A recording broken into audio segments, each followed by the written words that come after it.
Straight out of Compton, original streets. Grew up with the lion, see what the criminals see. Now he a giant and a pivotal key.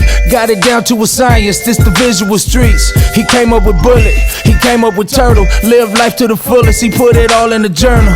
We dodging them bullets, we jumping them hurdles. It's the Dahoodpostman, we in the streets universal. Dahoodpostman, Professor Belly Bell. This is not a glorification or a glamorization. This is an education. You can go anywhere in the world and get a couple of lives, but you come right here to get your truth. Be sure to click the notification bell, like, subscribe, and share. Drop a comment down below. So when the dope content hit, it'll feel like it's the first and the 15th. Lock the door. There are a lot of black women in here. There are a lot of black mothers in here. What is the experience of embodying that collective pain that so many black women are afraid of their son being caught in the system? What did it mean to prepare for such a role? You know, I was very, I don't think it's on. I was very blessed that my wonderful girlfriend by the name of Kenya Ware. Kenya is someone that we go back like Kool-Aid. And she came to me and she said, Vivica, you're the first and only choice to play the mom. And this is what this is about, y'all. Y'all have to realize, for us to have nights like we're having tonight, we have to stick together. We have to support each other's films. You guys have to listen to the journey of what it takes to go from a book to now screen to now us being on Peacock on Friday night, to get actors involved like myself, Tyrese, my young man right here, who's from the theater, that we all showed up as a labor of love to support this brother right here in his journey.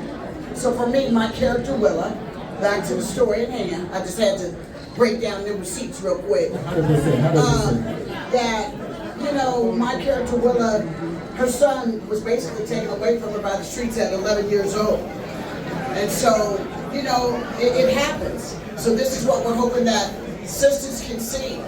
Hold on to your sons tight.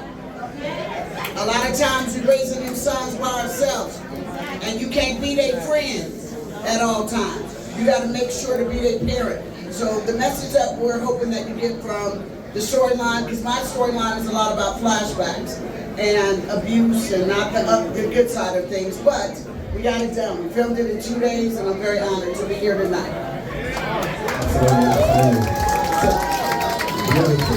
My next question is for you, Aubrey. I imagine that one of the most painful things to ever be is incarcerated. And I know that we all as black men have our own words of that. So what did you do mentally to prepare for living existence as an incarcerated man on this road? It's real good. Guys, can we please just quiet down for like 2 seconds? Like, we're here to celebrate one person. We're here to celebrate one person. If we could just give that one person that respect, that would be so special. You feel me? Please be quiet. We all here from Bosco, so let's celebrate Bosco right now in this moment. Can we do that? Yeah. All right, for sure. Can you answer that question? So I answer it again. We as black men have a deep fear sometimes of the system and everything that's the way it's set up.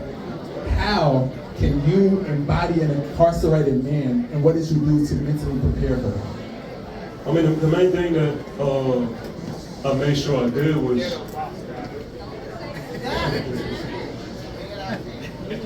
there we go. So the main thing I made sure I did is connect with Bosco himself. You know what I'm saying?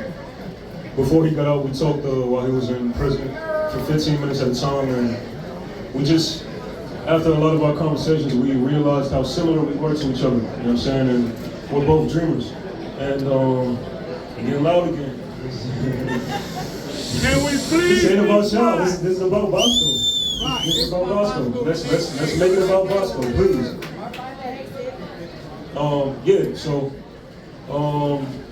That was the biggest thing. It was just, you know, coming from the same type of environments and backgrounds in the inner city and being dreamers. You know what I'm saying? And feeling like,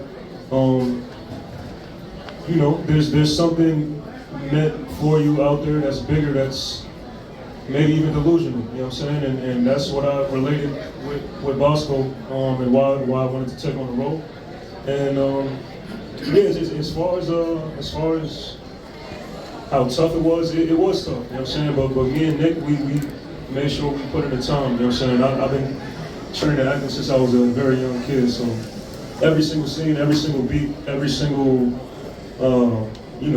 comma, period, punctuation, everything that was in the script, we made sure we was on that like times 10. You feel me? So I was just lucky enough that Bosco trusted me from the jump and gave me his blessing, and he was on set every single day. So yeah, I'm just glad that we're here tonight. We're able to celebrate this man, you know what I'm saying? Because he's one of a kind. Everybody in this building knows that he's one of a kind. And when he speaks, he turns anybody into a student. You feel me? And that's why we're here. Yeah. 100%. A similar question again from Ms. Vivica Fox. You have had a stellar career, one of the most amazing careers in this entire industry. That being the case, I'm sure there's a million scripts that come across your desk every single day. What makes you choose this specifically?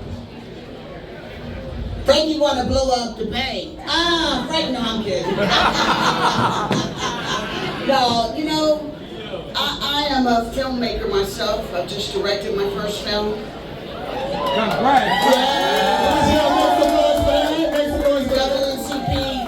NAACP Double Image Award nominee up here.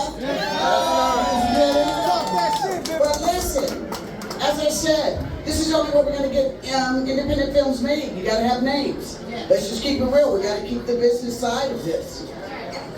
How dare I become successful and not give back?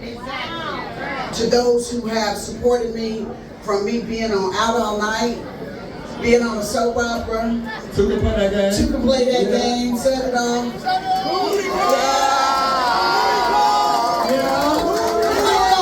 Somebody back there had to say booty call. That's all right. I got jokes too, brother. But this is what it's about. Like I said, the only way the independent films are gonna get made is you gotta have names, you gotta have a good director, you have to have good stories. And this is my way of giving back. This is my way of letting y'all know I'm not gonna never leave y'all. I may go far, but I'm not gonna never leave. Your girl Vivica Fox gonna keep our stories getting told, keep them getting financed, keep bringing them to the street. Absolutely.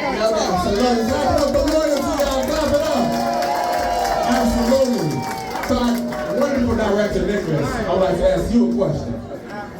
I imagine that to break out of prison takes so much detail and a lot of things that might actually be a little boring for a viewer because there's so much complication in that. So my question to you is, how did you make that move forward and make that story move forward in such a way that empowers audiences to be a part of this story?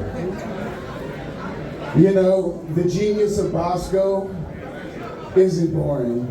It was just very easy to make that captivating for film. He carved through inches of steel with a tiny saw. That takes a lot of determination. So if I'm making a movie about a guy who did that, I gotta bring that determination to the script. I gotta bring that determination to the directing because I love him. And that's like the real truth of it. So there's really nothing else that you could do, you know? Daryl, do you have anything to add to that? Yes, I mean, I was actually blessed to just have my son previously before we started this film, and that's what drew me to the film. And I was like, man, what would you do for your child? And that's when all this started, and still the passion that he has as being a great father, more than even a humanitarian and everything else. First, he's a father first. You know what I'm saying? And you know, I commend this brother so much for lending him to us so that we can make a movie that we all going to see on February 2nd, right? And so back to Bosco for this philosophical question. One thing I have to ask you, Bosco. Our justice system seems like it's a justice system, but it actually may be a system of just punishment and revenge. So what I want to ask you is, what is justice to you? If that could happen for you, if you could see a world of true justice, what would that look like? If I could see true justice, it's giving opportunity from underprivileged communities. It's giving us the opportunity to be our greatest selves. I think that's what justice is. I don't think justice is about getting away with crime or being lenient for people who commit crimes.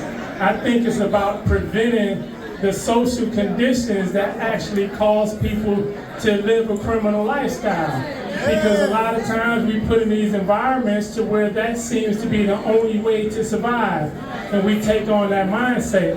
So the only time we're gonna really have justice is when we all come together and address the social ills that lead people to the streets and committing crime. That's justice to me. Cali Finest, baby. Proof of grind all the time. Music money. Got a dollar sign. Hub City. I'm a street nigga. Streets fuck with me. I'ma keep pushing products till the feds get me. It's guap off top. Diamond Cartier. That nigga Wall won't give a broke bitch the time of day. They see me climbing. They see me shining. That's hard work. Proof of grinding. New money got me tipping in that 550. Ali, bad man, and I'm so pretty. I got that tech with me. That's my hater sprayer. Go big, grind now, nigga, play later. What can I say?